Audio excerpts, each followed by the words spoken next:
તેનો લાભ એટલે તે શિષ્ય આદિની પાસે કરાવવાની ઈચ્છા કરીને જો કોઈ પણ અસદ્ગુરુ પોતાને વિશે સદ્ગુરુપણું સ્થાપે તો તે મહામોહનીય કર્મ ઉપાર્જન કરીને ભવ સમુદ્રમાં ડૂબે અથવા તો બુડે.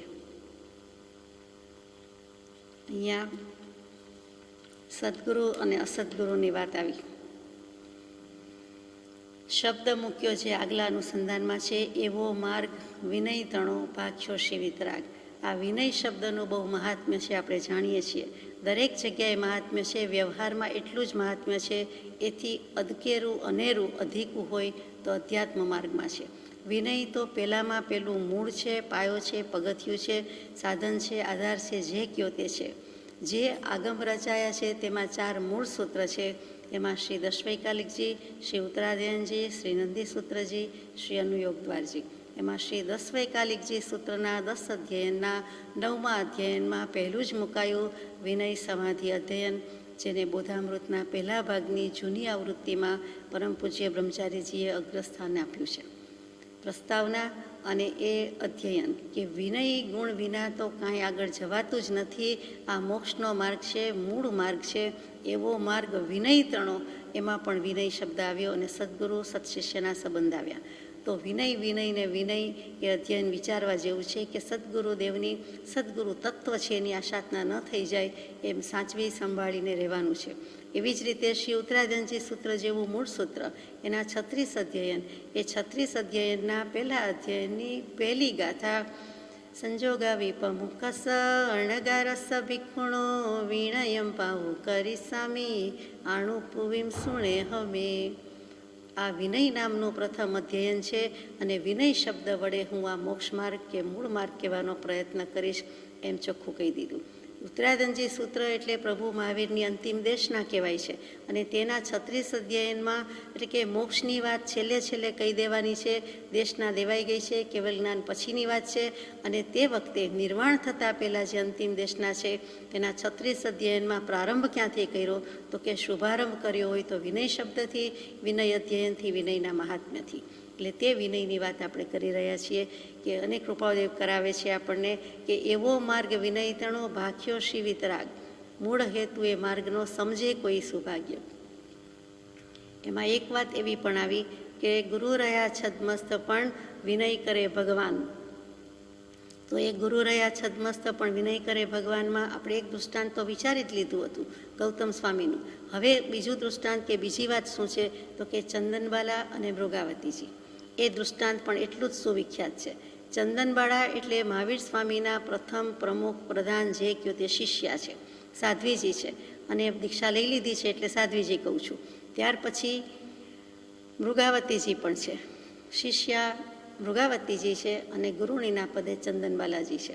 ચંદનબાળા મહાવીરના પટ્ટ શિષ્યા બીજા સાધ્વી સાથે દેશના સાંભળવા ગયા અને ત્યાં સૂર્ય અને ચંદ્ર પણ મૂળ વિમાન સાથે આવ્યા હતા. એટલે મૂળ વિમાન સાથે આવેલા હોવાથી જે પ્રકાશ અને અંધકાર, દિવસ અને રાતનું જે ચક્ર હતું એ થોડું સ્થગિત થઈ ગયું. સાંજ પડવાની વેળા આવી, સંધ્યાકાળ થવાનું આવ્યું એટલે દેશના વિખેરાતા પૂરા થતાં બધા વિખેરાયા. એમાં જે ચંદનબાલાજી છે અને શિષ્યવૃંદ છે એ શિષ્યા અને ચંદનબાલાજી તો સ્વસ્થાનકે ઉપાશ્રય વગેરેમાં પહોંચી ગયા. પરંતુ મૃગાવતીજી હજુ દેશનામાં લીન હોય તેવી રીતે ત્યાંથી ખસ્યા નથી. ત્યાંને ત્યાં તે જ ભાવમાં, તે જ રણકારમાં છે અને તેમને ઉઠતા વાર લાગી. પછી સૂર્યચંદ્ર પણ દર્શન કરીને સ્વસ્થાનકે ગયા. પછી મૃગાવતીજીને ધ્યાન ભંગ થયું, લક્ષ્યમાં આવ્યું કે હો આ તો રાત પડી ગઈ કે અથવા અંધારું થઈ ગયું. સૂર્યચંદ્ર હંમેશા વૈક્રિય શરીર લઈને પોતાના વિમાનમાં આવતા ન હોય. એ આવે ખરા, તીર્થંકર દેવની દેશનામાં કે દર્શનમાં આવે ખરા, પરંતુ જે દેવો આવે તે પોતાના મૂળ શરીર સાથે ના આવતા હોય. એટલે કે વૈક્રિય શરીર નાના મોટા રૂપ વિકુરવીને આવી શકતા હોય અને તે પ્રમાણે આવતા હોય. એની બદલે સૂર્યચંદ્ર પોતે પોતાની કાર, પોતાનો પેલેસ, મહેલ, વિમાન બધું સાથે લઈને આવ્યા. આકાશ તૂટી પડ્યા જેવું થાય કે પ્રકાશ અંધકારની કંઈ તુલના થઈ શકે જ નહીં, એની કોઈ ગણતરી જ નહીં, એવી રીતે આવી ગયા હતા. પણ દિવસે વાંધો ન આવ્યો, પણ સમી સાંજ સંધ્યાકાળ થયું ત્યારે તો કે ત્યારે હવે એ પોતાના સ્થાને કે ગયા એટલે કે પાછું કાળચક્ર શરૂ થઈ ગયું દિવસ રાતનું જે હતું તે પ્રમાણે. પરંતુ મૃગાવતીજીને ત્યારે ખ્યાલ આવ્યો અને પછી ટૂંકમાં સાંજે રાત્રે અંધારામાં સ્વસ્થાનકે પહોંચ્યા એટલે ચંદનાજી કહે છે કે કેમ મોડું થયું? અંધારામાં સારા ઘરની સ્ત્રી, કુલીન સ્ત્રી પણ બહાર ન નીકળે, એની બદલે આપ સાધ્વીજી છો અને દીક્ષા ગ્રહણ કર્યા પછી આવી રીતે અંધારામાં અથવા રાત્રે આવવું ઠીક નથી. એક તો એકલ વિહારી થઈ ગયા, એકલા આવ્યા, ભલે પોતાની સાધના તપશ્ચરણમાં હતા, તેમ છતાં પણ આવું બનતા મૃગાવતીજીએ ઠપકો આપ્યો. ચંદનાજીએ મૃગાવતીજીને ઠપકો આપ્યો. મૃગાવતીજીએ સાંભળી લીધું, સહી લીધું, સમતા ભાવે સહી લીધું અને પશ્ચાતાપ થયો કે અહો, મારે કારણે મારા ગુરુણીને આવું કહેવું પડ્યું. હું નિમિત્તભૂત થઈ અને એને કારણે એમને આવો વિકલ્પ થયો, મને સજા કરવી પડી, શિક્ષા કરવી પડી. સજા શિક્ષામાં તો આટલું જ કે ઉત્તમ કુળની સ્ત્રીઓ આ રીતે વ્યવહાર કરે નહીં કે આચરે નહીં. બહુ જ સીધી સાદી ભાષામાં સિફતથી ઠપકો આપી દીધો છે, વિશેષ કાંઈ કહ્યું નથી. અને સુગ્નને વિશેષ કહેવાનું શું હોય? મૃગાવતીજી સમજી ગયા, પણ પારાવાર અફસોસ, ખેદ, વિષાદ અને ફાઇનલી જે પશ્ચાતાપમાં પછીથી થતો તાપ, એનો અગ્નિ બરાબરનો જલ્યો અને એ પશ્ચાતાપના અગ્નિમાં, ધ્યાનના અગ્નિમાં કર્મો ખપતા ગયા, ખૂટતા ગયા, શુક્લ ધ્યાનની શ્રેણી માંડી દીધી અને તે જ પારાવાર પશ્ચાતાપમાં ત્યાં તે જ થોડીક મિનિટમાં જ કેવલ જ્ઞાન થઈ ગયું. આ મૃગાવતીજીને, આ શિષ્યાને, આ તપશ્ચરણ કે જે સજા કરી તે, એટલે સ્વરૂપમાં તપવાની સજા કે સ્વરૂપમાં તપવાનું નિમિત્ત મળી ગયું. પોતાને થયું કે મારા નિમિત્તે ગુરુણીની જેને આમ થયું, પણ ગુરુણીના નિમિત્તે મને આ થયું, એમ કરીને કોઈ વિકલ્પ રહ્યો નથી અને કેવલ જ્ઞાનની પ્રાપ્તિ થઈ. તે જ અરસામાં ચંદનાજી સૂઈ ગયા છે, સૂતા છે, નિદ્રાધીન છે અને મૃગાવતીજી જાગૃત છે, પરમ જાગૃત છે, ઉત્કૃષ્ટ જાગરણ છે, કેવલ જ્ઞાનની પ્રાપ્તિ થઈ, બાજુમાં જ બેઠા છે. અને ચંદનાજીના જમણા હાથ પાસેથી એક સર્પ, કાળો, ભયંકર, વિષવાળો, જેને આપણે ઝેરી કહીએ છીએ, અને કશાહી, કશ વત્તા અહી, અહી એટલે સાપ, તો કશાહી સાપ ત્યાંથી પસાર થયો. જમણા હાથ નીચેથી પસાર થતો જ્ઞાનમાં દેખાયો, અંધારું છે એટલે તેમણે તેમનો જમણો હાથ જરા આગો પાછો કરીને સરખો કર્યો, જેથી સાપ શાંતિથી સરકીને જતો રહ્યો. એટલે કે ડંખ દેવાનો વારો આવ્યો નહીં. ત્યાં ચંદનાજીના હાથને સ્પર્શ થતાં જાગી ગયા કે અરે, તમે હજી અહીં જ બેઠા છો? એટલે કે હું અહીંયા આપના હાથને કેમ અડ્યા, કે કેમ આવું કરવું પડ્યું? તો કે અહીંયા સાપ નીકળ્યો હતો. તો તમને અંધારામાં પણ સાપ દેખાઈ ગયો? તમને કંઈ જ્ઞાન થયું છે? એટલે મૃગાવતીજી કહે છે કે જી, જ્ઞાન થયું છે. કયું જ્ઞાન થયું છે? પ્રતિપાતી કે અપ્રતિપાતી? પ્રતિપાતી એટલે જે જ્ઞાન થાય અને વિકળ થઈ જાય, પડી જાય, ઓછું થઈ જાય અથવા જતું રહે, તેને પડવાય અથવા પ્રતિપાતી કહેવાય. અને અપ્રતિપાતી જ્ઞાન એટલે કેવળ જ્ઞાન, કદી પડે નહીં, કદી ક્ષય થાય નહીં, કદી નાશ ન થાય, અખંડ જ્ઞાન છે. કેવળની જ સ્વભાવનું અખંડ વર્તે જ્ઞાન કહીએ. કેવળ જ્ઞાન તે દેહ છતાં નિર્વાણ, એ કેવળ જ્ઞાનની પ્રાપ્તિ છે. અને તરત જ ચંદનાજી બેઠા થઈ ગયા, જાગૃત થઈ ગયા, ઊભા થઈ ગયા. અરે, હું નિદ્રાધીન છું, નિદ્રામાં જ છું, અને આ મૃગાવતીજી, એને તો કેવલ જ્ઞાન થઈ ગયું, કેવલ જ્ઞાની છે, આ શિષ્યા નથી, આ જ હવે ગુરુ છે, એમ કરીને તરત જ ક્ષમાવ્યું, અપરાધ કબૂલ્યો અને એના ચરણ કમળમાં નમસ્કાર કર્યા. અને ચંદનાજી એમ કર્યું, પરંતુ મૃગાવતીજીએ ક્ષમા પણ આપી અને એમ પણ કહ્યું નથી કે ગુરુ રહ્યા છદ્મસ્ત પણ વિનય કરે ભગવાન, વિનય તો મારા પક્ષે છે. તમારા નિમિત્તે મને કેવલ જ્ઞાન થયું, તો જે જ્ઞાન થયું છે તે આપની કૃપાથી થયું છે. એટલે કે જે કેવું છે શું, વિનય માર્ગ કેવો છે, કે છે કે આપની કૃપાથી અને અપ્રતિપાતી જ્ઞાનથી મેં જાણ્યું છે. આપની કૃપા ભૂલવાનું, કહેવાનું ચૂકતા નથી, ભૂલતા નથી. અને પછી પણ વંદન નમસ્કાર કરે છે. કોને વંદે? તો કે બંનેને વંદે છે. આ ગુરુ શિષ્યનો સંબંધ. અહીંયા જે સદગુરુ ઉપદેશથી પામ્યો કેવળ જ્ઞાન, ગુરુ રહ્યા છદ્મસ્ત પણ વિનય કરે ભગવાન. એટલે કે મૃગાવતીજી કેવલ જ્ઞાની થઈ ગયા, વિનય કરે છે. સામે ચંદનાજી ગુરુ હોવા છતાં છદ્મસ્થ દશા છે, ગુરુની છે, પરંતુ છદ્મસ્થ અવસ્થા છે, એને વિનય કરવા દેતા નથી. સદગુરુદેવ હંમેશા વિનયનો લાભ લે નહીં. કે શિષ્યને કેવલ જ્ઞાન હોય કે નહીં, તો પણ એને એવો વિનય કરવા દે નહીં. એમાં કેવલ જ્ઞાન થયા પછી તો એવો વિનય કરવા દે જ નહીં. એટલે કે બંને એકબીજાને રોકે એવું થાય છે. એક આને નમસ્કાર કરે છે,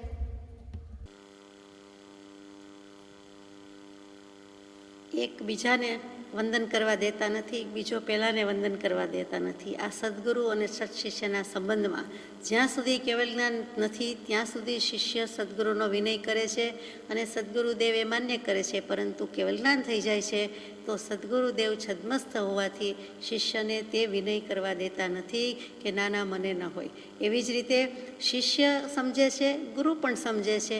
એટલે ગુરુ જે છદ્મસ્થ છે તે શિષ્ય એવા કેવલ જ્ઞાની પ્રભુનો પણ વિનય કરે છે. એટલે કે સામસામું છે. સાદી ભાષામાં કહીએ તો સદ્ગુરુ અને અસદ્ગુરુનો આ મોટો તફાવત છે કે સદ્ગુરુ ખરેખર બધો જ લાભ લેવા દેતા નથી કે હવે તું કેવલ જ્ઞાની છે એટલે આ ન શોભે, જ્યારે અસદ્ગુરુ છે તે એકેય લાભ લેવાનો મૂકતા નથી. એટલે કે બધો જ લાભ પોતે લેવા દે છે અને ખાટવાનો પ્રયત્ન કરે છે, આપણે જાણીએ છીએ.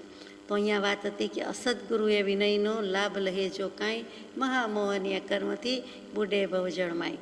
તો સદ્ગુરુ ને અસદ્ગુરુમાં રાત દિવસ જેટલું અંતર કહીએ એમ કહેવા કરતાં પણ મોટું અંતર એ રીતે છે કે જ્ઞાન છે અને જ્ઞાન નથી. તો કે જ્ઞાન સ્વભાવી આત્મા તો બંને છે, સર્વજ્ઞ સ્વભાવી આત્મા તો બંને છે, સદ્ગુરુ કે અસદ્ગુરુ. છતાં મોટો ફેર શું છે? તો કે મોટો ફેર જ્ઞાનનો છે. અને જ્ઞાન જ એવું સાધન છે કે જે અભિમાન ઓગાળી શકે છે, અને એ જ જ્ઞાન એવું જ સાધન છે કે જેને કારણે અભિમાન ઊભું પણ થાય છે. ફરીથી જ્ઞાનથી અહંકાર અભિમાન ટળી જાય છે, રહેતા નથી. પણ એ જ જ્ઞાનથી અજ્ઞાન હોવા છતાં પણ જ્ઞાની માને છે, એટલે કે અભિમાન ઊભું થાય છે. એટલે જ્ઞાન એ જ છે, પરંતુ અજ્ઞાન અવસ્થા છે, અસદ્ગુરુ છે, તો પણ પોતાને જ્ઞાન છે, જ્ઞાનની પ્રાપ્તિ છે, જ્ઞાન ઉદ્ભવ્યું છે, પ્રાપ્ત થઈ ગયું છે, અમે જ્ઞાની છીએ, અને એ રીતે પોતે અસદ્ગુરુ થઈ જાય છે. અને અહંકાર એને આવી જાય છે, પેસી જાય છે. એટલે અહંકાર ખરાબ કરી નાખે છે, બુરું કરી નાખે છે. ટૂંકમાં જ્ઞાન જ્ઞાન જ છે, જ્ઞાનનો કોઈ દોષ નથી એમ કેવું છે. જ્ઞાન એવું જ સાધન છે, એક જ સાધન છે, બેધારી તલવાર છે. જે જ્ઞાની છે એને તો જ્ઞાન છે એનો અર્થ જ કે અભિમાન ઓગળી ગયું છે, માન રહ્યું નથી. પણ જે અજ્ઞાની છે એટલે કે અસદ્ગુરુ છે એને અભિમાન હતું એના કરતાં વધારે ઊભું થાય છે કે હવે હું પામ્યો સંશય નહીં જી, મૂર્ખ કરે વિચાર. એવી રીતે ગ્રંથિ મજબૂત થતી જાય છે. અને આમ પણ જીવનમાં જુઓ તો 3 ગ્રંથિ ઘણી મજબૂત છે. અધ્યાત્મ જગતમાં રાગ દ્વેષ અજ્ઞાન કહીએ છીએ, પરંતુ બીજું જગત છે જે લૌકિક જગત છે તેમાં કઈ છે તો કે એક તો ભયની જ રહેલી છે, બીજી વાસના કે કામ વાસનાની રહી છે, અને ત્રીજી વૃત્તિ કે ભય જે રહેલો છે તે અહંકારનો રહેલો છે. આ 3 ગ્રંથિમાંથી મુક્ત થવું તેનું નામ નિર્ગ્રંથ અથવા તો મોક્ષ. એટલે કે જીવ ભયમુક્ત થઈ શકે છે, ફિયરલેસ હોઈ શકે છે. પછી વાસના અને કામ વાસના, એમાં પણ વાસના જ કહીએ, અબ્રહ્મ સેવન જ કહીએ તો સેક્સ વિનાનો થઈ શકે છે, તો કે ફિયરલેસ અને સેક્સલેસ હોઈ શકે છે, થઈ શકે છે, પાલન કરી શકે છે. પરંતુ ત્રીજી ગ્રંથિ, the last but not the least, સૌથી અગત્યની, તો કે જે ઈગો છે, અહંકાર છે, એ ઈગો લેસ થઈ શકતો નથી, અને મહા વિકટ છે. એટલે કે કંચન છોડી શકે છે, એટલે કે બધા પરિગ્રહમાંથી, ધનમાંથી, ધાન્યમાંથી, ધાતુમાંથી, બધામાંથી, જો કે એ છૂટવું મુશ્કેલ તો છે જ, પરંતુ માનો કે કોઈ પ્રયત્ન કરે તો છોડી શકે. બીજું કામિની છોડી શકે છે, તો કંચન અને કામિની દો મોટી તલવાર, ઉઠ્યો તો જીને ભજન કુ બીચ મેં લીયો માર, એ બંને છોડી શકે છે. પરંતુ ત્રીજી જે અહંકારની કીધી તે, અથવા તો કીર્તિમાં પલટાઈ જાય છે, યશમાં પલટાઈ જાય છે, તે તો કે એ ચોમેર પ્રસરે છે, કીર્તિના ટેકરા થાય છે, અને પોતે મોટો કીર્તિના મહાન મેરુ પર્વત પર જાણે કે નિર્ભર હોય, ઊભો હોય એમ ટેસ્ટથી જીવે છે. અને તે ગ્રંથિ છોડવાનો વિચાર પણ આવતો નથી. જ્ઞાની પુરુષ જ છોડાવી શકે, પ્રત્યક્ષ સદ્ગુરુ યોગે છૂટે, બાકી આ અહંકાર કે અભિમાન છોડી શકાતું નથી. જાતા સદ્ગુરુ શરણમાં અલ્પ પ્રયાસે જાય. ટૂંકમાં શિષ્ય કેવળ જ્ઞાન થાય તો પણ વિનય કરે, અભિમાન કરે નહીં. જ્યારે સદ્ગુરુઓ લાભ લેવા દેતા નથી કે હવે એ શોભે નહીં. કોઈ પણ મુમુક્ષુને કંઈ પણ તેના કામ સિવાયનું કામ કહેવું તે મોટો અપરાધ છે. 380માં પત્રમાં અથવા તો ત્યાર પછીના કોઈ પત્રમાં કૃપાળુદેવે મૂકી દીધેલું છે કે કોઈ પણ મુમુક્ષુને તેના કામ સિવાય, એટલે કે એક આત્માર્થ સિવાયનું કંઈ પણ કામ સોંપવું એ અપરાધ છે. તેને આત્માર્થ પ્રત્યે લઈ જતું હોય, મોક્ષાર્થ પ્રત્યે સરતું હોય કામ તો બરોબર છે, બાકી કોઈ પણ કામ સોંપવા જેવું નથી, એ પણ અપરાધ છે. એટલે કે મુમુક્ષુને કામ સોંપવું એ પણ અપરાધ છે. મુમુક્ષુના દોષ કાઢી શકે, બકડાવી શકે, કહી શકે કે અહીંયા આપણે ભૂલ કરીએ છીએ, અહીંયા તમે કરી, અહીંયા અમે કરી, પરંતુ એવી રીતે સ્પષ્ટપણે કહી શકતા નથી, એ પણ વિચારવાનું છે. એટલે કે કામ સોંપાય નહીં, એ મુખ્ય વાત છે. ટૂંકમાં અહીંયા વાત જે છે તે કે મહામોહનીય કર્મથી બુડે ભવજળમાય. સદગુરુ તત્વની તો ઘણીવાર મીમાંસા કરી છે. અહીંયા કૃપાળુદેવે અસદગુરુને લીધા કે આવું આવું કરે તો સદગુરુ છે, સદગુરુના લક્ષણ છે. પણ અસદગુરુ કોણ કહેવાય? તો કે જેનામાં સદગુરુના લક્ષણ નથી તે, એટલે કે સદગુરુ નથી તે અસદગુરુ છે. અસદગુરુ અને એમાં કુગુરુ બંને આવી ગયા. તો કે સદગુરુ અસદગુરુનો ડિફરન્સ ઘણો મોટો છે. સદગુરુના લક્ષણ શું કયા? આત્મજ્ઞાન, સમદર્શિતા, વિચરે, ઉદય, પ્રયોગ, અપૂર્વ વાણી, પરમ શુદ્ધ, સદગુરુ લક્ષણ યોગ્ય. તો અસદગુરુમાં એ લક્ષણ છે નથી, ત્યાં આત્મજ્ઞાન નથી, પછી સમદર્શિતા, વિતરાગતા, ઉદાસીનતા નથી, વિચરે, ઉદય, પ્રયોગ છે ના, રીતસરનું પોતે નક્કી કરે છે, હું કરી શકું છું, હું કરાવી શકું છું, કરતા ભોગતાની માન્યતા સહિતનો એનો ઉદય છે. એટલે ત્યાં વિચરે, ઉદય, પ્રયોગ પણ નથી. અપૂર્વ વાણી છે, અપૂર્વ વાણી હોય જ ક્યાંથી? કેમ કે જ્ઞાનની પ્રાપ્તિ નથી. અસદગુરુ છે, આત્માનો અનુભવ નથી, નિશ્ચય સમ્યક દર્શન નથી, તો વાણીની અપૂર્વતા આવવાની જ નથી. અધ્યાસપૂર્વકની જ વાણી વર્તે છે, એટલે એ પણ નથી. પછી પરમ શુદ્ધ, તો કે ષટ દર્શનના તાત્પર્યને જાણ્યું, ષટ દર્શનને શું કહેવું છે જાણ્યું, વિતરાગ દર્શનને શું કહેવું છે જાણ્યું, અથવા ખરેખર જાણ્યું કે કેવા પૂરતું વાંચી લીધું છે. તો ષટ દર્શનના તાત્પર્યને, જે સારભૂત વસ્તુ છે, પ્રયોજનભૂત વસ્તુ છે કે એક આત્મતત્વ, અને એને ઓળખો, એને પરિચય કરો, તો એ તો કર્યું નથી. એટલે એકેય લક્ષણ નથી. એ જે સદગુરુમાં બધા લક્ષણ, અને જે એમાં જે લક્ષણ છે એમાંનું કાંઈ લક્ષણ નથી તેવા જે ગુરુ છે તેનું નામ અસદગુરુ છે. આ એક પોઝિટિવલી સ્પીકિંગ વ્યાખ્યા થઈ. બીજી શું થઈ? તો કે અસદગુરુ એ જ કુગુરુ, કે કુગુરુ એ જ અસદગુરુ. તો કે એ અસદગુરુ જે છે, અથવા તો કુગુરુ એટલે કુત્સિત ગુરુ, બધું જ ખરાબ છે, ક્રોધમાન, માયાલોભ, કશાય ભરપૂર છે. જ્ઞાન, તો કે જ્ઞાનની તો કોઈ વાત જ નથી. આડી એવડી રીતે શાસ્ત્ર જ્ઞાન, માહિતી જ્ઞાન કદાચ હોય, પંડિતાઈ હોય, વિદ્વત્તા હોય, પરંતુ બીજી બધી રીતે જીવના હિતાર્થે, આત્મકલ્યાણાર્થે કે પોતાના આત્માર્થે નથી, વાદ વિવાદ માટે છે, અથવા તો ખંડન મંડન માટે છે. પરંતુ કલ્યાણ માર્ગે લઈ જાય, પરમાર્થ સધાવી દે તેવી કોઈ વાણી નથી, તેવી કોઈ વાત નથી. આ બધા જ તેમાં આવે છે.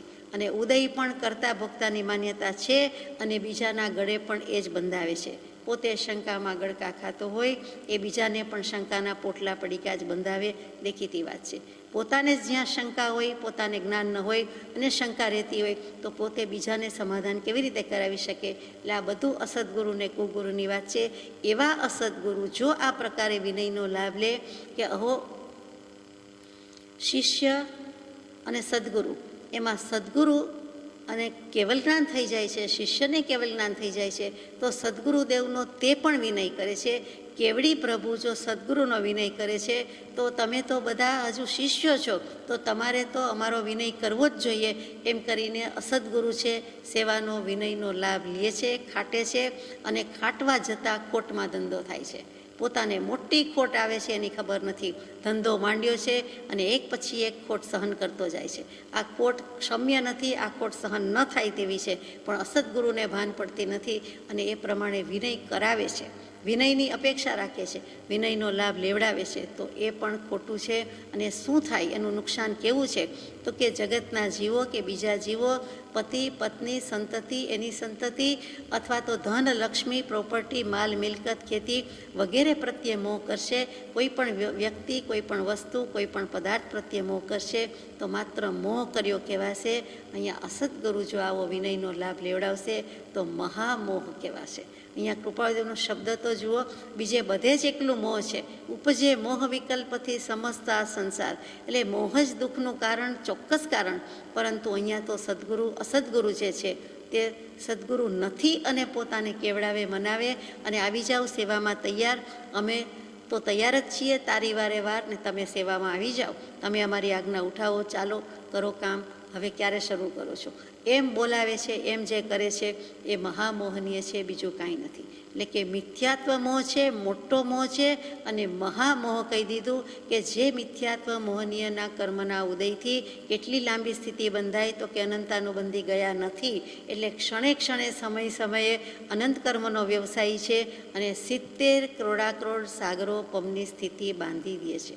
હજુ તો આગલી ભોગવાઈ ન હોય ત્યાં પાછી 70 કરોડાકરોડ સાગરોપમની સ્થિતિ બંધાઈ જાય, તો એ મહામોહનીય કર્મ છે. એટલે કે આમાં પડવા જેવું નથી.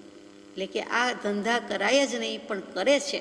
એટલે કૃપાળુદેવને લાગી ગયું છે કે અમને કોઈ હજારો ભાલા બરછી ભોંકી દે તો એટલું દુઃખ નથી, પણ જેટલું જગતમાં સમાજમાં અસદગુરુને કુગુરુનું જોર વર્તી રહ્યું છે અને ત્યારે પણ હતું, આજે પણ હોય એમાં નવાઈ નથી. મહાવીર સ્વામીના સમયમાં પણ હતું. વસ્તુ સ્થિતિ આમ જ છે. દેવતત્વ, ગુરુતત્વ, ધર્મતત્વ, સત લગાડો તો સત અને અસત લગાડો તો અસત, બંને અનાદિકાળથી છે. અસત દેવતત્વ, અસત ગુરુતત્વ, અસત ધર્મ પણ છે. ત્યાં આપણે તત્વ બોલતા વિચાર કરીએ છીએ, પણ કહેવું તો પડે કે અસ્તિત્વ તો છે, તો કે એ બધામાંથી બહાર નીકળી જવાનું છે. આ અસત ગુરુને આટલો બધો દોષ લાગે છે તે ક્ષમ્ય નથી.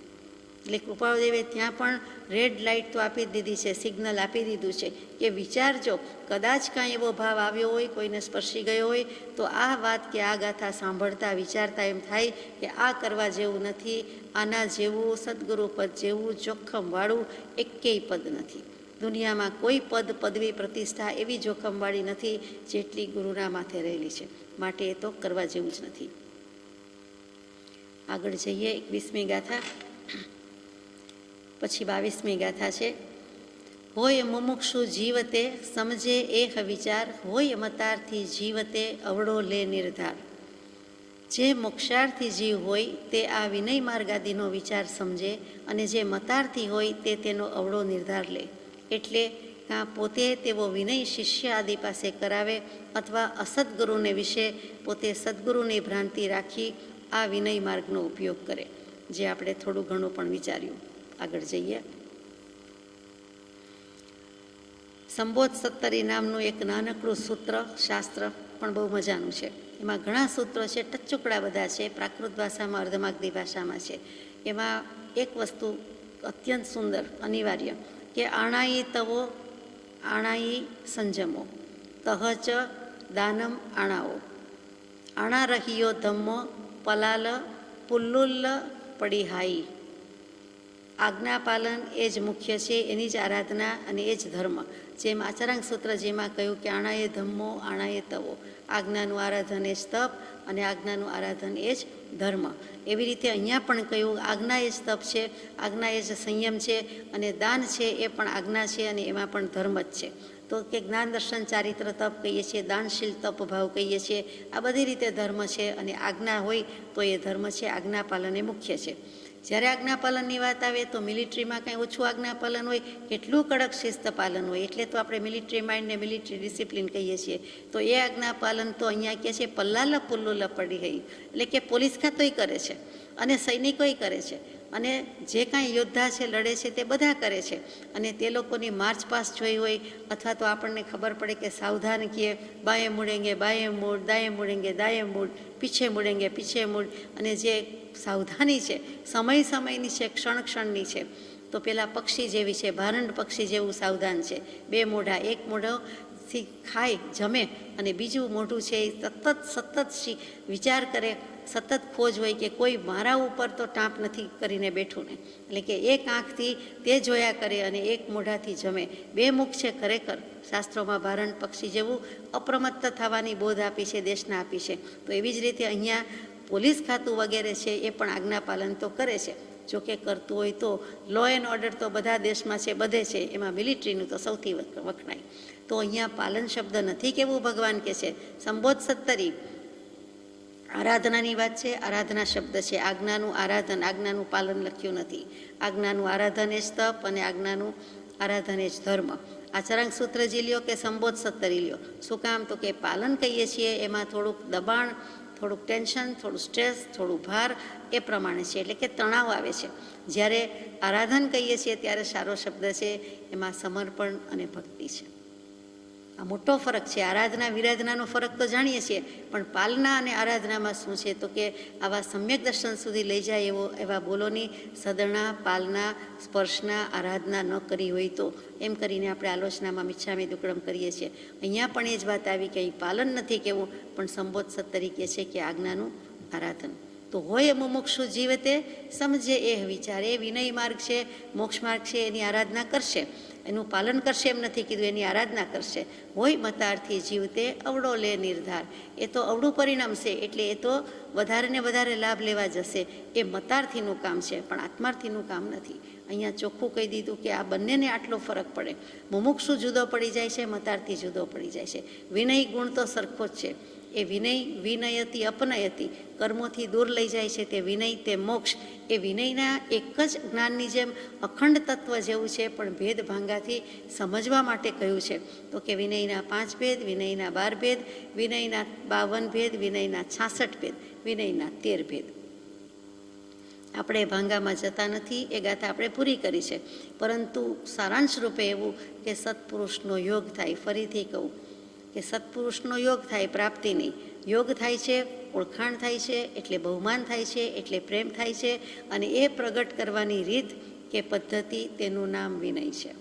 વિનયને શાસ્ત્રીય ભાષામાં ન સમજવું હોય તો વ્યવહારિક ભાષામાં ખરેખર પ્રેક્ટિકલી રોડ પર મૂકી દે, ફ્રીવે હાઈવે મોક્ષના ઉપર મૂકી દે, તો એના માટે આટલું જ છે. સત્પુરુષનો યોગ, સત્પુરુષનું ઓળખાણ, સત્પુરુષ પ્રત્યે બહુમાન અને સત્પુરુષ પ્રત્યે પ્રેમ.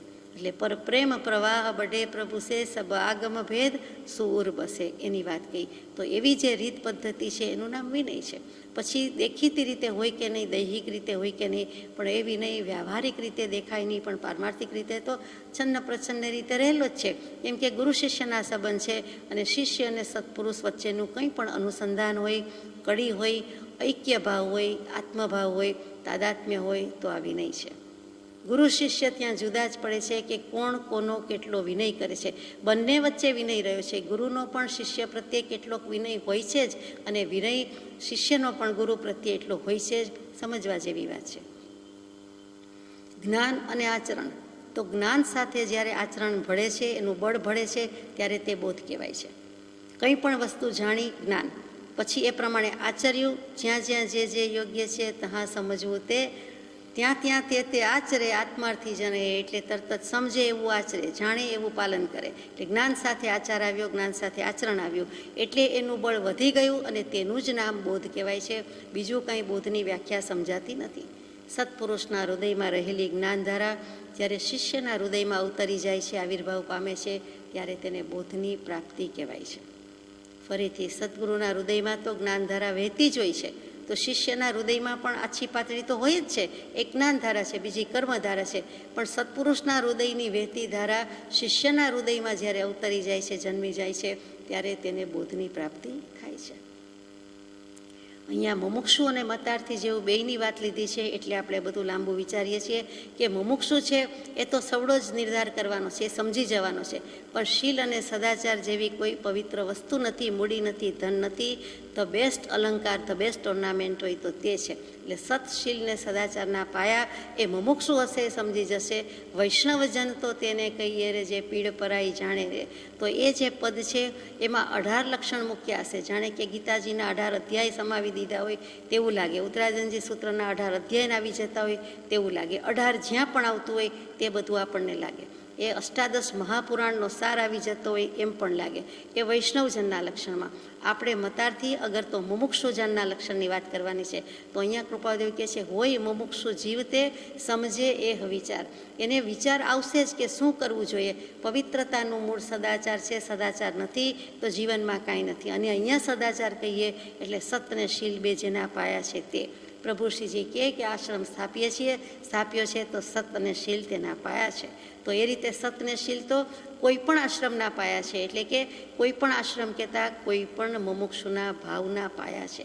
કોઈ પણ આત્માના ભાવના, અહીંયા સદભાવની વાત છે, શ્રદ્ધાની વાત છે, તેના બે પાયા છે સત અને શીલ. એ ન હોય તો કાંઈ નથી. એ મોટી મૂડી, એ મોટું ધન, અને એ જ મોટું અલંકાર કે આભૂષણ છે. If character is lost, everything is lost. એટલે ત્યાં ચારિત્ર ગયું તો બધું ગયું.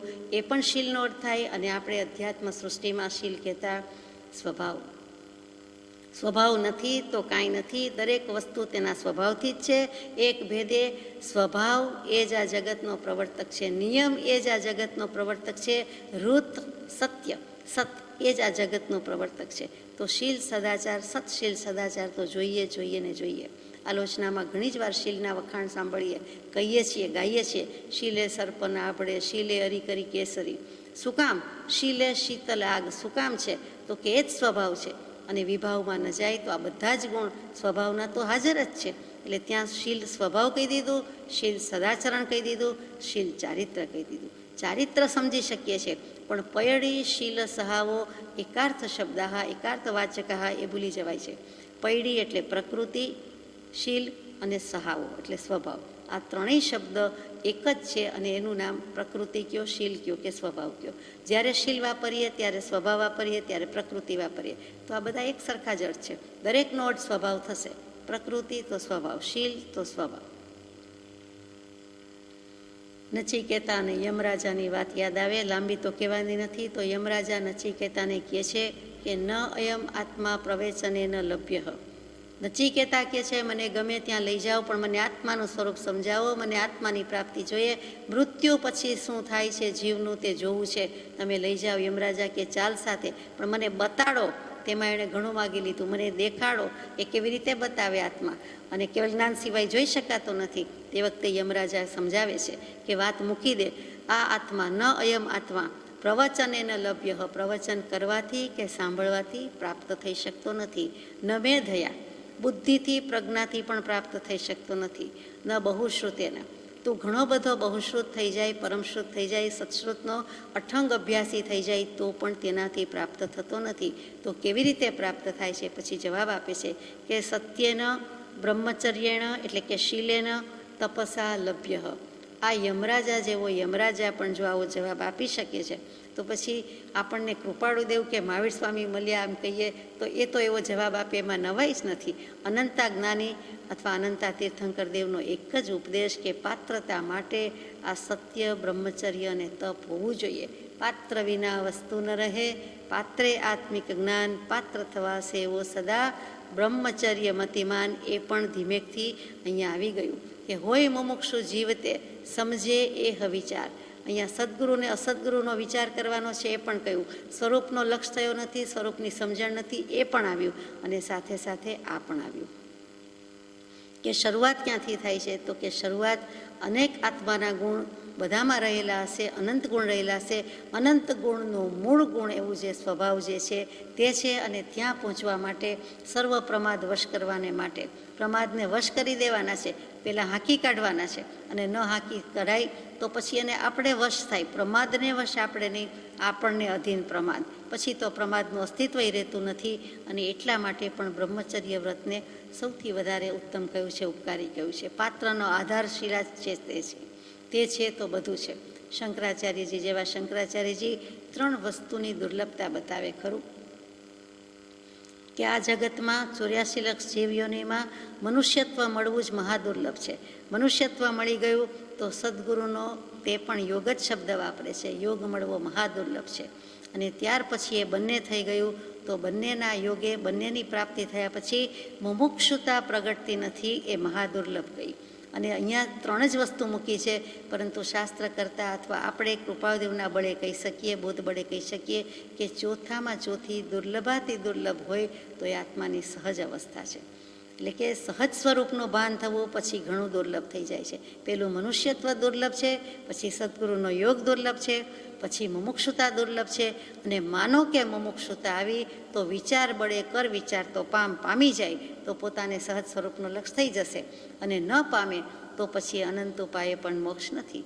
ન સમજે તો મોક્ષ નથી, અનંત ઉપાયે પણ નથી. જો આ જીવ સમજે તો સહજમાં મોક્ષ છે, કરે તો સહજમાં છે, કર વિચાર તો પામ, નહીં તો અનંત ઉપાય પણ નથી.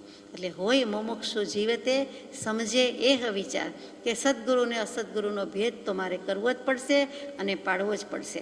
એટલે કે એની પરખ વૃત્તિ કે બુદ્ધિ તો મારામાં હજો જ કે આવજો જ. અને તો પછી મતારથી શું કરશે કે અવળો લે નિર્ધાર. આ જ સત્પુરુષે, આ જ કૃપાળદેવે પ્રત્યક્ષ સદગુરુનો મહિમા ગાયો છે. એટલે અમે જ પ્રત્યક્ષ સદગુરુ અને જીવોએ માની લેવા યોગ્ય છે. તે મતાર્થી હશે તે કરશે, કેમ કે એનો સ્વભાવ જ એ છે. મતનો અર્થી છે, એને મતની જ પડી છે, બીજી શું પડી હોય. એટલે પોતાનો મત સ્થાપિત કરવાનો પ્રયત્ન કરે છે. આગળ જઈએ.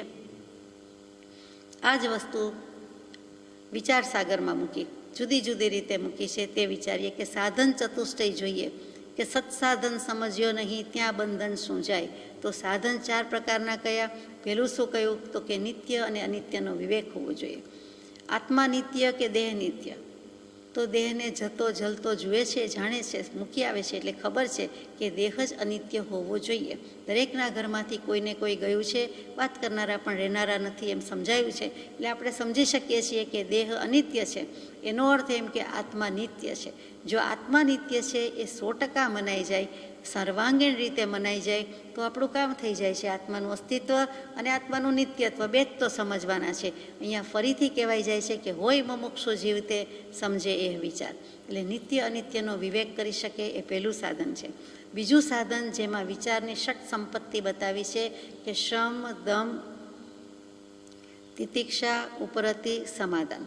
તો શમમાં શું આવ્યું? તો કે કશાયનું ઉપશમન કરે. પહેલાં અને અત્યારે મારા કોઈ કશાયમાં થોડોક પણ ફરક પડ્યો કે કેમ?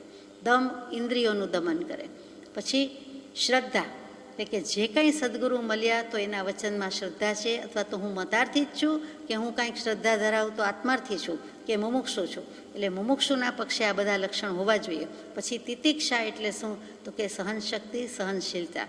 શારીરિક રીતે પણ સહનશીલતા કે ક્ષમતા, અને કોઈના 2 બોલ કે 12 બોલ ખમી લેવાની પણ સહનશક્તિ જો ન હોય તો હે ભગવાન અમારામાં હજો કે આવજો. આ મોટો ગુણ છે. તિતિક્ષા ગુણ ખરેખર ઘણો મોટો છે. બીજા ગુણ આવી જશે પણ 2 બોલ અથવા કેટલુંક સાંભળી સહી લેવાની બુદ્ધિ અથવા તો શક્તિ પ્રાપ્ત હોતી નથી. અને એક ખીલવવા જેવી છે. પછી ઉપરતી છે તો કે વૈરાગ્ય, ઉપરામતા. બધેથી ઉપરામી જવું, સંસારની કોઈ પણ વૃત્તિથી ઉપરામ પામે કે હવે થોભ, હવે વિચાર, હવે સંવેદ નિર્વેગ વિચારવા જેવા છે. અને પછી લખ્યું છે તે સમાધાન. એટલે કે આ બધું જ થઈ જાય છે એટલે એને શાંતિ અનુભવાય છે, નિરાંત અનુભવાય છે. આત્મા ભલે પ્રાપ્ત થયો નથી પણ સુખ શાતાનો અનુભવ થાય છે. તે પણ અહીંયા સમાધાન હોય તેમ સમજાય છે. હવે નિરાંત થઈ ગઈ, શંકા નથી, ભય નથી, કોઈ સળવળાટ નથી. એટલે હવે મને જાણે નિરાંત થઈ ગઈ, શાંતિ થઈ ગઈ. ત્રીજું જે સાધન છે તે વૈરાગ્ય. એના વિના તો કાંઈ નથી. તું નહીં તો કુછ ભી નહીં. વૈરાગ્ય વિના તો ગાડું આગળ જાતું જ નથી. આત્માની ગાડી ત્યાં ને ત્યાં થોભેલી છે, ફરે છે 4 ગતિમાં, અનંતકાળથી ફરે છે, થાક્યો નથી. પણ જેવો થાકે કે હે જીવ, આ ક્લેશરૂપ સંસાર થકી વિરામ પામ, વિરામ પામ. તો એ વૈરાગ્ય છે કે હવે ગૃહ કુટુંબ આદિ ભાવોને વિશે અનાસક્ત બુદ્ધિ થવી, તે વૈરાગ્ય. એ છે કે કેમ? ઘરના પ્રત્યે, બીજા પ્રત્યે તો હોઈ શકે પણ ઘરના પ્રત્યે અને બીજા બધા પદાર્થો પ્રત્યે મને આસક્ત બુદ્ધિ છે કે અનાસક્ત બુદ્ધિ છે? પૈસા વાલા લાગે છે કે કડવા લાગે છે? એક એક વસ્તુને પૂછવા જેવું છે કે તું મને વાલી કે કેમ? હું તને વાલ કરું છું કે તારા પર દ્વેષ વેર ધરાવું છું? તો ખબર પડે કે આપણને કેટલો ક્યાં વૈરાગ્ય છે. અને ચોથું સાધન છેલ્લું જે છે તે મુમુક્ષુતા. 1, 2, 3, 4માં સૌથી વધારે શું કહેવાય? 4. 1 થી 100માં સૌથી વધારે શું? 100. 1 થી 10માં સૌથી વધારે 10. તો આ 4 સાધન, સાધન ચતુષ્ટયમાં ચોથું, સૌથી ચડિયાતું. ભલે એકડો હોય તો પછી બગડો ને ત્રગડો થાય, પણ 4માં સૌથી વધારે તો તે જ કહેવાય જે મર્યંત અને સિદ્ધ બંને સ્વરૂપ સિદ્ધ કર્યું છે. તો પણ અર્યંત અને સિદ્ધમાં દશા તો સિદ્ધ ભગવંતની જ કહેવાય. તો અહીંયા મુમુક્ષુતા ને મોટું માથું પહેરાવ્યું, મોટું મુગટ કર્યો છે, માથે પહેરાવ્યા છે. માથાના મુગટ જેવા મુમુક્ષુ, પ્રભુશ્રીજીનો બોધ યાદ આવ્યો. એવી રીતે મુમુક્ષુનું માથું મોટું થયું, જવાબદારી મોટી થઈ. હોય મુમુક્ષુ જેવું તે આપણે પૂછવાનું છે. આપણે મતાર્થી કે મુમુક્ષુ? અરે હોય મતાર્થી. વિચારવાનું છે, ખબર પડે કે ક્યાં કેટલી ક્વિઝમાં પાસ થઈએ છીએ, કેટલા માર્ક્સ આવે છે. તો કે હોય મુમુક્ષુ જીવતે સમજે એ વિચાર. એ આ વિચાર કરશે, જરૂર મોક્ષાભિલાષી થયો છે તો વિચાર કરશે. સર્વ પ્રકારની મહાશક્તિથી મૂંઝાઈને એક મોક્ષને વિશે જ યત્ન કરવો, તેનું નામ મુમુક્ષુ છે. અને તે મુમુક્ષુતા આવે તો કામ થાય. મતાર્થીને સાથે લીધા છે કૃપાળદેવે, એટલે વિચાર બેયના પેરેલલ જાય છે કે હોય મતાર્થી જીવતે અવડો લે નિર્ધાર. મતાર્થી શું કરે? તો કે ભર્તૃહરિજી કહે છે તેવું કરે. તે શું કહે છે? તો કે યોગેન્દ્ર ભર્તૃહરિજી ફરમાવે કે આ જગતમાં 3 પ્રકારના મનુષ્યો છે. કેટલાક જ્ઞાની છે, બહુ ઓછા છે, બહુ જ ઓછા છે પણ છે. કેટલાક અજ્ઞાની છે, બહુમતી છે, લગભગ બધા અજ્ઞાની છે. વચ્ચે તો કે બધા અજ્ઞાની નથી, લગભગ બધા વચ્ચેના છે, એ સૌથી વધારે છે. તો કે દુર્વિદગ્ધ શબ્દ વાપર્યો છે શ્લોકમાં. તો કે એ જ્ઞાનીય નથી ને અજ્ઞાનીય નથી અને અર્ધદગ્ધ છે. એટલે કે વિદગ્ધ જેવા છે. વિદગ્ધ થવું જોઈએ પણ અવિદગ્ધ છે, દુર્વિદગ્ધ છે. એને તો બોધ પામવાનું મહાવિકટ છે. દુર્લભ બોધી જે કહીએ છીએ તેવા છે. Excuse me. એને કોણ પહોંચે? તો કે પરમાત્માય પહોંચી શકતા નથી. ખરેખર આ જ ભાષા છે. પરમાત્મા પૂછી શકનાર નથી એમ નહીં, સમ્યક દૃષ્ટિને પરમાત્મા પૂછી શકનાર નથી, પરંતુ અહીંયા તો આવા જે દુર્વિદગ્ધ કે અર્ધદગ્ધ છે તેને તો પરમાત્માએ પહોંચી શકતા નથી. એટલે કે પરમાત્મા એનો પાર પામી શકે નહીં. અર્થાત કેવા હોય, કેવલ જ્ઞાની તો બધું જાણે છે, પણ કહેવાની રીત છે કે બ્રહ્મા આપી તમ નરમ ન રંજયતી, એટલે બ્રહ્મા જેવા બ્રહ્મા અથવા તો બ્રહ્મ તત્વનો સાક્ષાત્કાર થઈ ગયો છે તેવા પરમાત્મા પણ તેનો પાર પામી શકે નહીં, એટલે કે પહોંચી શકે નહીં. તેને રંજિત કરી શકતા નથી, તેને ખુશ કરી શકતા નથી, તેને બોધ પમાડી શકતા નથી. આમ પણ આપણે જાણીએ છીએ કે ખુદ ખુદા હોય તો એ શું કરી શકે? સર્વજ્ઞ પ્રભુની દેશના એ કેટલું કરી શકે? પરમાત્મા પોતે શું કરી શકે? નિમિત્ત છે, ઉત્કૃષ્ટ નિમિત્ત છે, સદગુરુદેવ ઉત્કૃષ્ટ નિમિત્ત, પરંતુ ખરેખર તો ઉપાદાન જાગૃત થાય તો થાય. એટલે કે ઉપાદાન અને નિમિત્તની વાત ફરીથી આવે છે કે ઉપાદાન બળિયું થાય તો જ થાય, અને તો એને સદગુરુદેવ પ્રગટે જ, પ્રાપ્ત થાય જ, અને એનો યોગ બાજે જ, અને પછી બંનેની હાથે તાલી પડી જાય. એટલે કે નિમિત્ત ઉપાદાનનો સંયોગ થાય અને આત્માનો અનુભવ પણ થઈ જાય, આત્માનું ઓળખાણ પણ થઈ જાય. પણ બંને વસ્તુ જોઈએ છે તેમ કહેવાનું છે. કથા આગળ જઈએ.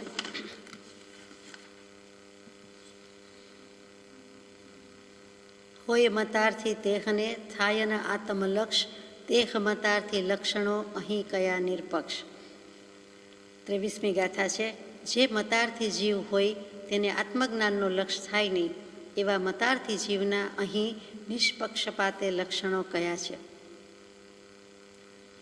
મતાર્થીના લક્ષણો તો હવે શરૂ થાય છે, પણ કૃપાળદેવે પ્રસ્તાવના મૂકી કે જે મતાર્થી છે અને મુમુક્ષુ છે. તો મુમુક્ષુ હશે એ તો સમજશે ને વિચાર કરશે. મતાર્થી છે એ અવળો પરિણમે છે, એ અવળો નિર્ધાર કરે છે, એટલે કે ઊંધે રસ્તે જાય છે. એ શિષ્ય કરે છે અને શિષ્ય પાસેથી વિનયની અપેક્ષા રાખે છે, વગેરે વગેરે. હવે મતાર્થીને આત્મલક્ષ થતો નથી.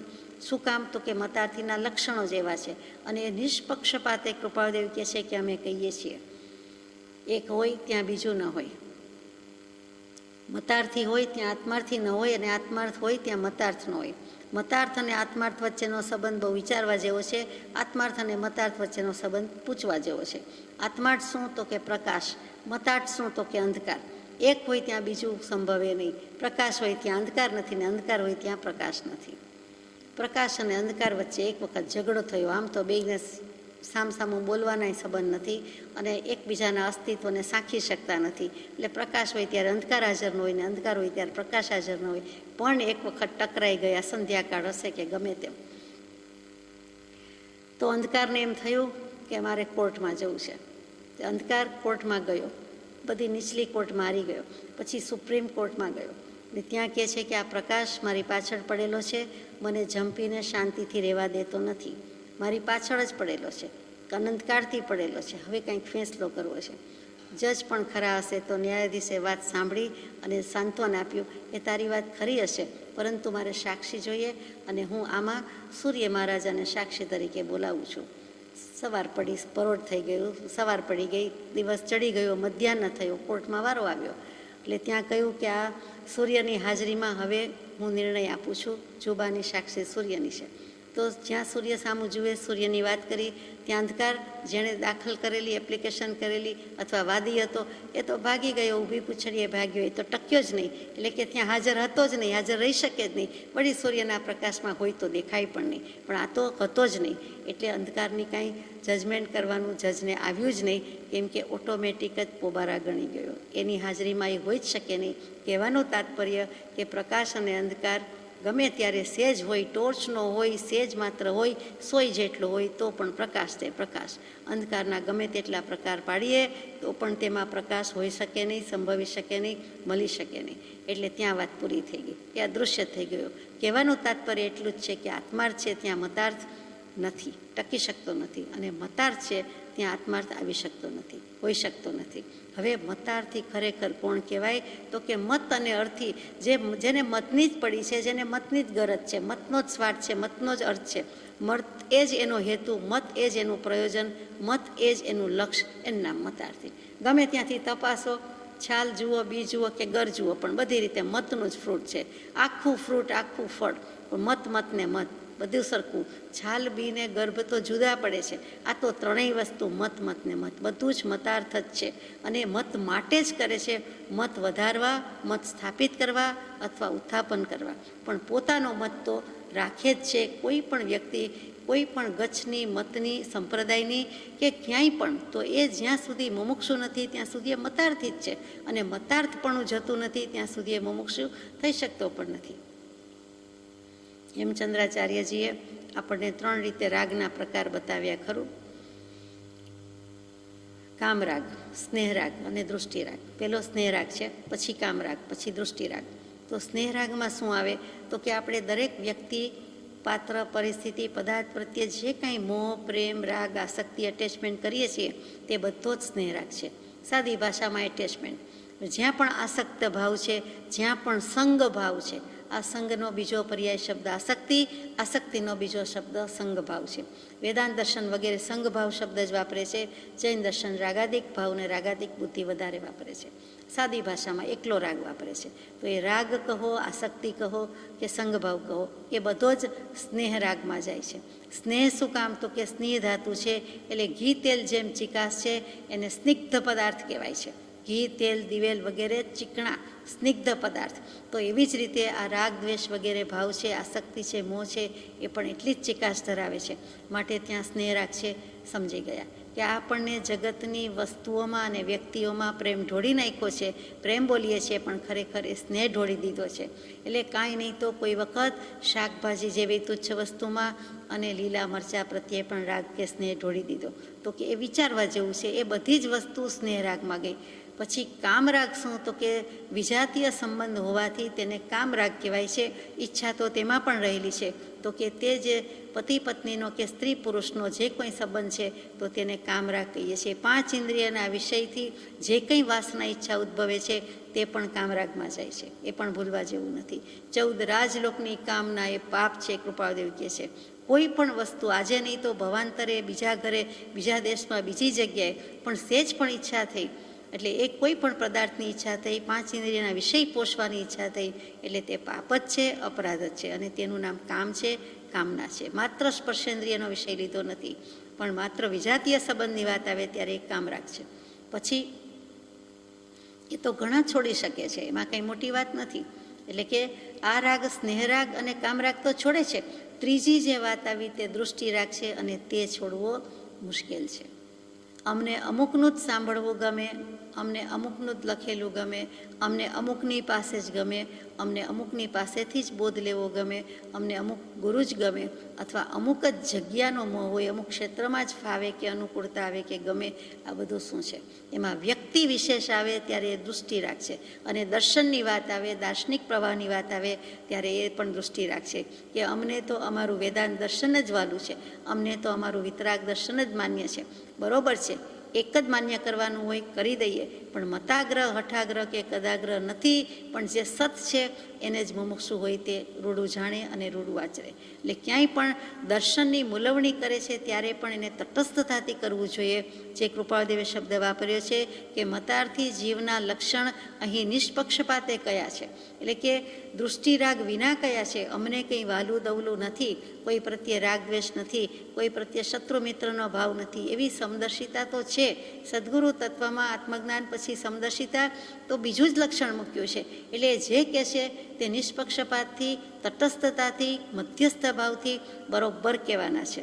ઉદાસીનતાપણે, વિતરાગપણે જ કહેવાના છે. એટલે એનું નામ દૃષ્ટિરાગનો અભાવ. દૃષ્ટિરાગ નથી. સ્નેહરાગને કામરાગ તો નથી જ, પણ કોઈ પણ વ્યક્તિ અથવા કોઈ પણ વસ્તુ, કોઈ પણ દર્શન પ્રત્યે પણ રાગ વશાત કહેવાતું નથી. જે હકીકત છે, સત્ય છે, વાસ્તવિક સ્વરૂપ સમજીને વાસ્તવિકતાનો સ્વીકાર કરીએ છીએ. પછી કહીએ કે વિતરાગ દર્શન આટલી રીતે સર્વોત્કૃષ્ટ છે, બાકી એમનેમ કહેતા નથી. એની નિરાગીતા, એની પરમ હિતસ્વીતા, એવા બધા ગુણો છે. પૂર્વાપર અવિરુદ્ધતા છે, એટલે એને શ્રેષ્ઠ પુરવાર કર્યું. પરંતુ દૃષ્ટિરાગ વિના કહીએ છીએ. તો દૃષ્ટિરાગ છે તેનું શું છે? મતાર્થીને છે પોતે માનેલા અને પોતે સ્વીકારેલા મત પ્રત્યે રાગ, મમતા, મોહ, મૂર્છા અને તેનો જ આગ્રહ અને તેના જ આગ્રહનું સેવન કરવું, કરાવવું, અનુમોદવું, તેમના મત. તેનું નામ મતાર્થી અને તેનું નામ દૃષ્ટિરાગ. પોતાનો જ મત છે, પોતે સ્વીકાર્યો છે અને બીજા પાસે સ્વીકારાવો છે, અને તેના પ્રત્યે રાગ છે કે અમારું જ સાચું, અમારું જ શ્રેષ્ઠ, મારું તે સારું, તમારું તે ખરાબ, હું કરું તે આજ્ઞા, તમે કરો તે સ્વચ્છંદ. આ એવી વ્યાખ્યા થઈ ગઈ. તો કે એવી દૃષ્ટિ રાગમાં પડવા જેવું નથી, પણ મતાર્થી તેમાં છે. તો હોય મતાર્થી તેહને થાય ન આત્મલક્ષ, તેહ મતાર્થી લક્ષણો અહીં કયા નિરપક્ષ. જે કોઈ મતાર્થી છે તેને આત્મજ્ઞાનનો લક્ષ થાય નહીં, અને તેવા મતાર્થી જીવના લક્ષણો હવે નીચે પ્રમાણે કહીએ છીએ. એટલે મતાર્થીના લક્ષણ તો હવે શરૂ થાય છે. પણ નિષ્પક્ષપાતથી કીધું એટલે કૃપાદેવ કહે છે અમને કોઈ પ્રત્યે પક્ષપાત નથી, કોઈની નિંદા કરવાનો આશય નથી, અને જે પાત્ર છે તેના માટે કહેવું છે આત્માર્થીને લક્ષમાં લઈને અમે મતાર્થીના લક્ષણ મૂક્યા છીએ. અમારે જગતના જીવોમાં અત્યારે બધા જ પાત્રો આત્માર્થ સાધીને રહીએ, બધા જ સત્પાત્ર થાય, એ એક જ વસ્તુ અમારી નજરમાં કે લક્ષમાં છે કે ઉપયોગમાં છે. માટે કોઈ પણ જીવ સમય માત્રના અનવકાશે સ્વસ્વરૂપ પ્રત્યે અન્ય પ્રત્યે ન હો, એવી નિષ્કારણ કરુણા છે. એટલે અમને જગતમાં કોઈના પરમાર્થ સિવાયનો દેહ તો ગમતો જ નથી, એમ કૃપાદેવ કહે છે.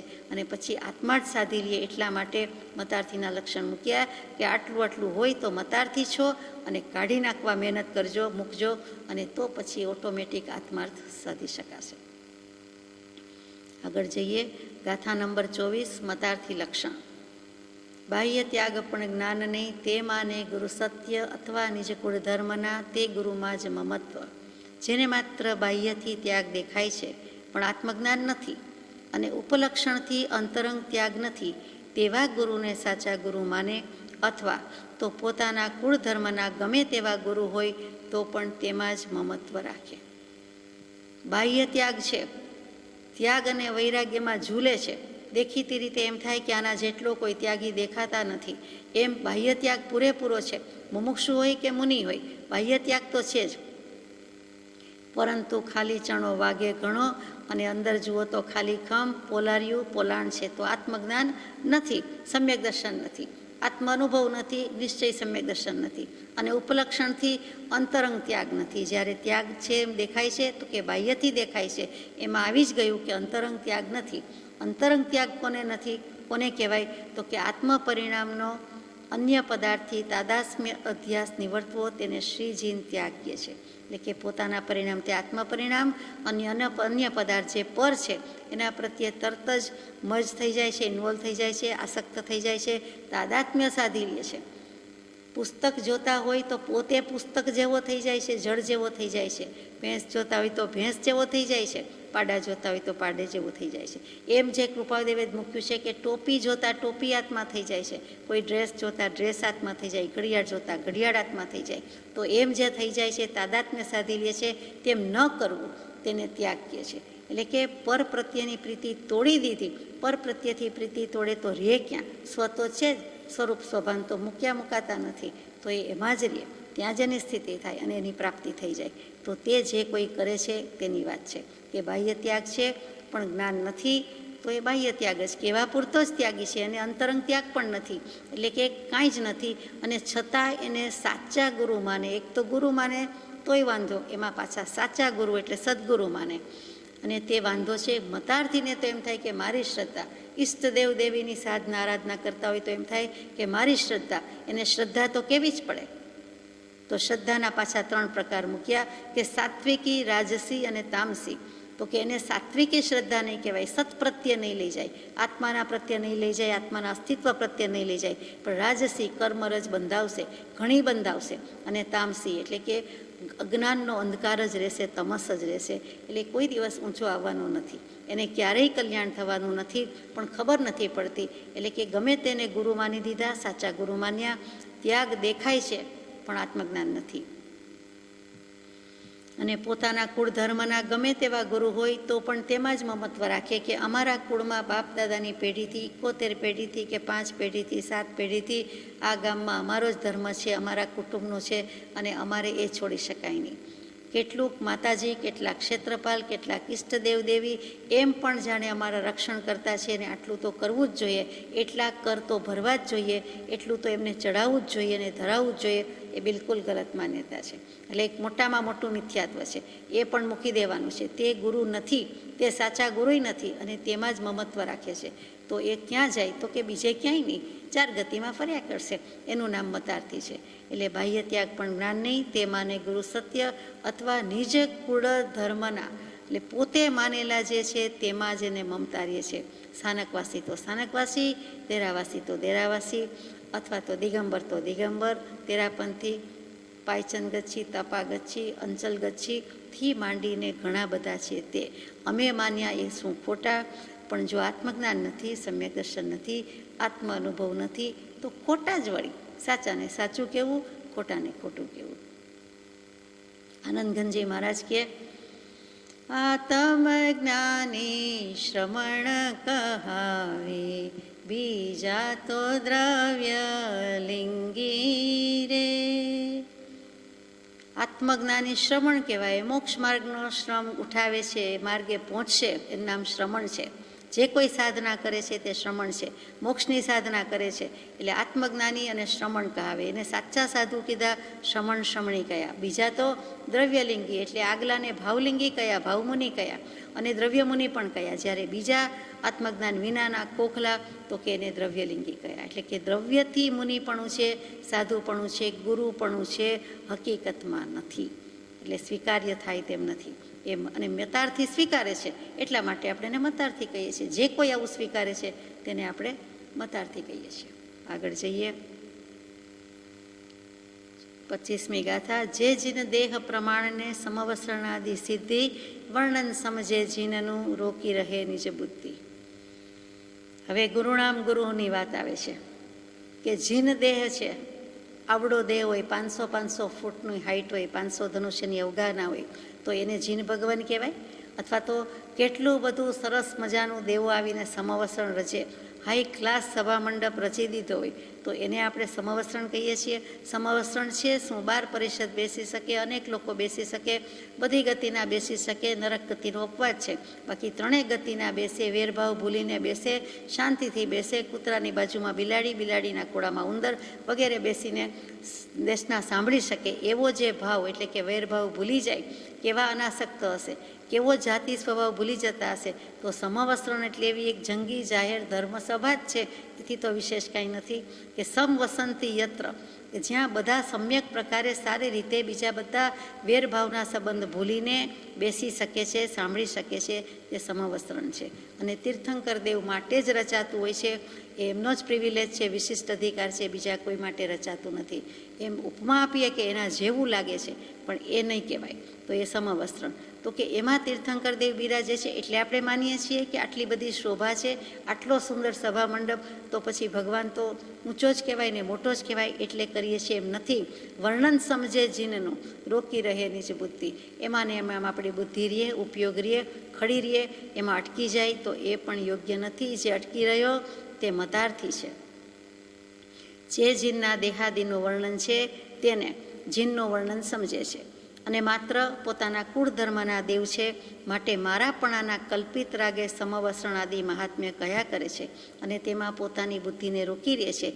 એટલે પરમાર્થ હેતુ સ્વરૂપ એવું જે જીનનું અંતરંગ સ્વરૂપ જાણવા યોગ્ય છે તે જાણતા નથી, અને તે જાણવાનો પ્રયત્ન કરતા નથી, અને માત્ર સમવસ્ત્રણ આદિમાં જ જીનનું સ્વરૂપ કહીને મતાર્થમાં રહે છે.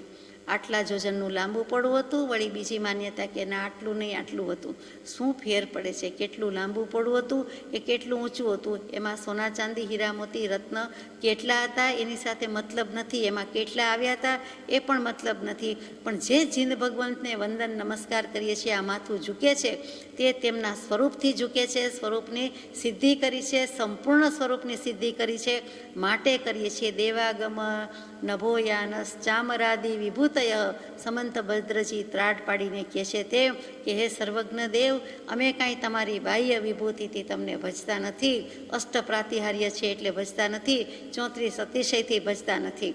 તમને તમારું સ્વરૂપ પ્રાપ્ત થયું, તમે કરી બતાવ્યું, સિદ્ધ કરી બતાવ્યું, એટલા માટે અમે નમસ્કાર કરીએ છીએ, અને અમારે પણ તે જ કરવું છે, બીજું કાંઈ કરવું નથી.